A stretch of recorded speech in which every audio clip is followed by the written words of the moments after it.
Good morning, guys. We've got a really pretty sunrise out in Springfield right now. A little bit cold. It's 31 degrees on some west winds at 9 miles per hour. 36 degrees right now in Branson. It's 34 in Ava, 33 in Mountain Grove, and 32 degrees in Fort Leonard Wood. So a little bit of a cold start out there this morning.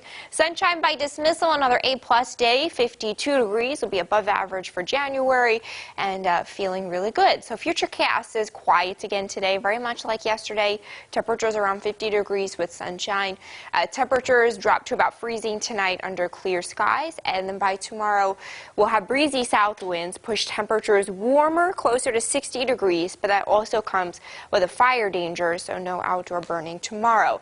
Then we're looking at some showers developing on Thursday. Things still pretty warm around 60 degrees. The heavy rain sets up Friday, where we could be looking at maybe 3 to 4 inches of rain to the south and east here, closer to the track of the low. Generally speaking, the whole area looking at about 1 to 4 inches of rain with those lighter totals up to the north and west. So showers develop Thursday, but the big show will be Friday and Saturday. Friday's where we could see some heavy rain and localized flooding. We could also find a strong storm or two near and south of the state line as you head into Arkansas. We'll also have colder air come in on Saturday on the backside of this. So as all of this is exiting, we'll find the last of that rain transition to a mix to snow as we head through Saturday. Because look at the temperature roller coaster. We're near 60 through Friday. Then we plummet to 38 degrees on Saturday as the system exits. The cold air does not stick around, though. We're back in the 50s by Monday. Joe, Lauren. Putting crime into focus for you, the trial for 55-year-old Tommy Morris Jr. is scheduled to begin today. Morris faces 3 felony charges, including second-degree murder. He's accused of killing a Nixa woman in a car crash after he fled from police. The accident happened in April of 2018 after Morris struck an elderly man in a parking lot. Police pursued Morris but lost him during the chase. He was later arrested after he hit Dana Soward's car at the intersection of Mount Vernon and Scenic Avenue. New this morning, our local YMCA is working to remove fitness barriers for people with disabilities. So Color 10's Nigel McDonald visited the Pat Jones YMCA to check out those efforts firsthand. Nigel, good morning. Good morning, Joe and Lauren. It's now easier for people with all abilities to pursue a healthier lifestyle thanks to some new ADA equipment. Pat Jones YMCA Executive Director Halston Adams says the equipment can be modified based on your ability level. For example, some pieces of equipment can be used while in a wheelchair, while others have enough space for a person to transfer from their wheelchair onto the workout equipment. Adams says the Pat Jones location is unique in the fact that it serves people from all populations, which is why he says their goal is to make sure each person who walks in their doors feels welcomed. Just for somebody to be able to come up and feel like they're able to do just about anything in our gym and be able to do exercises, be healthy. One, it makes you feel good. And secondly, there's no difference between anybody that walks in our doors. We want everybody to feel like they are welcome when they walk in our doors. Well, the new equipment is available to all gym members during the center's normal hours of operation. Thank you, Nigel. We move to a traffic alert now. A portion of Greene County Route AA will be closed for most of the day today. From 7:30 this morning to 3 this afternoon, the road will be closed between Farm Road 183 and 179. Crews will be replacing drain pipes underneath the road, so you'll need to find a different route if possible. Around the Ozarks, a Camdenton women's shelter will be awarded a grant later today for its domestic violence programs. Citizens Against Domestic Violence will be given $20,000 by the Mary Kay Foundation. CADV plans to use the money to provide counseling support to survivors of domestic and sexual violence. The check presentation is slated to begin at 11:30 in Camdenton.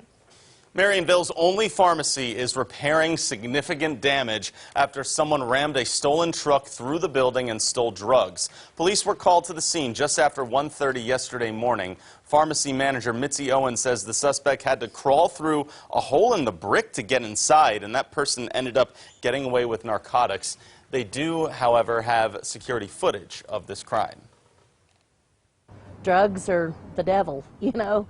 It's just addiction is a terrible thing, and shame on you. You know, get help and get your addiction under control and learn to live a life that's fulfilling and not tearing down and destroying other lives, because this is not just affecting my boss, but the whole community and the employees. You know, it's not a good thing.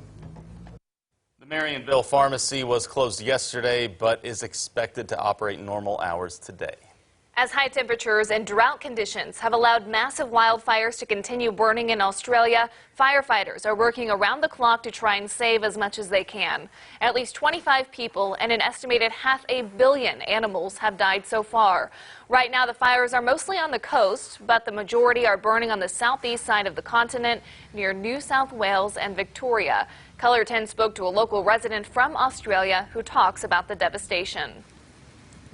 There's a lot of talk about koala bears and all the animals that have been affected, and they have been affected in a major way. They're not a fast animal; they can't just get out of the way. They live in trees, and it's the trees that are burning, and and they're saying that they could become endangered. Local fire agencies report high fire dangers again today and tomorrow. And around the region, renovation plans for the Salvation Army's Fayetteville Emergency Shelter will have to wait several more months. The renovations were supposed to be finished actually here in January, but construction has been pushed back to early spring. The plans include doubling capacity in beds and also includes private-styled apartments, a larger cafeteria, and a computer lab for people to use. Area Commander Joshua Robinette says delays with contracts push these renovations back. Rather than start construction now when the cold weather emergency shelter is over capacity each night, the organization is just going to wait until the spring. So we had to make a decision. If we were going to do the renovations, it would cause us to sacrifice that cold weather space, and right now we're just not willing to do that. We want to make sure that people during this time of year have a safe, warm place to go to get out of the elements. The entire project will cost about $400,000 and will be done in phases. Robinette says the organization has about 90% of the funds, which is enough to start up things. Women who receive state help to buy groceries for their kids will soon have a new way to pay. The state will replace WIC checks with a new WIC debit card. WIC stands for Women, Infants, and Children. Those who use the cards will redeem benefits on them for specific items. The state will start releasing the cards in March. And some good news for you about keeping kids warm in Marshfield. Later today from 4 to 5:30, parents can go to the junior high school there to see if there's a coat, jacket, or hoodie that might fit their child. Parents are allowed to park on the practice field side of the building, enter door number 6, and then head to the old shop room. Those coats and jackets will be available for everyone. Let's take a look now at what's coming up after daybreak. Hello to you, I'm Gail King. Coming up, country superstars Rascal Flatts will be here in Studio 57. Why? They've got an exclusive announcement. I love these guys. That's coming up only on CBS this morning. All right, a good shout out for the Rascal Flatts there. No kidding. We take a look at what's trending right now. Talking about earthquakes in Puerto Rico, a lot going on. They'll be covering this extensively on CBS this morning. David Begnaud tweeted at 4:50 today that over the course of 2 hours, from about 3 a.m. to 5 a.m., it felt 6 earthquakes ranging from 4.2 to 6.0 in magnitude. They've had dozens just within the last 24 hours. Really? Yeah, and they're all on the south side of the island. That's near where that fault line is.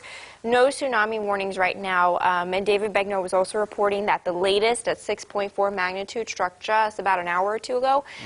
They believe that it struck near a power plant, and there's some damage to the power plant. So a lot of the island is in the dark this morning, and he's got updates on CBS this morning. Okay, we'll be following up with him on that. He's the lead national correspondent for CBS this morning. Another top trend has to do with Iran. Yesterday, the country held a funeral procession for the top general who was killed by the U.S. military. And in that funeral procession, there was a stampede in which dozens of people died. Really? So dozens more died there, and so I got to think this is something that's been pretty sensitive in Washington. Josh Hawley and other Congress members are trying to figure out how to respond here. Mike Pence, I believe, is giving a speech tomorrow about that, too, about and the how U.S. to exactly react. Yeah, of course, trying to figure out if Iran is planning a retaliation, what to do. More paratroopers have been sent to the area. So another top story we will be following today for you. But we want to take one last check of the weather. as well. It's beautiful. It's going to be, right? There's not too many days that I give it A+s in a row. You know, yesterday and today, really good. Sunshine by dismissal, 52 degrees, mostly sunny and mild. We're looking at a windier day tomorrow and warmer. Showers move in Thursday, then we could be looking at some severe threats and wintry threats by Friday into Saturday. Stay tuned to the latest. It just gets a little bumpy. A little bumpy is the way to put it, right? I think so. Right, Beautiful sunrise. Very nice. Enjoy it today. Thanks so much for joining us here on this Tuesday morning.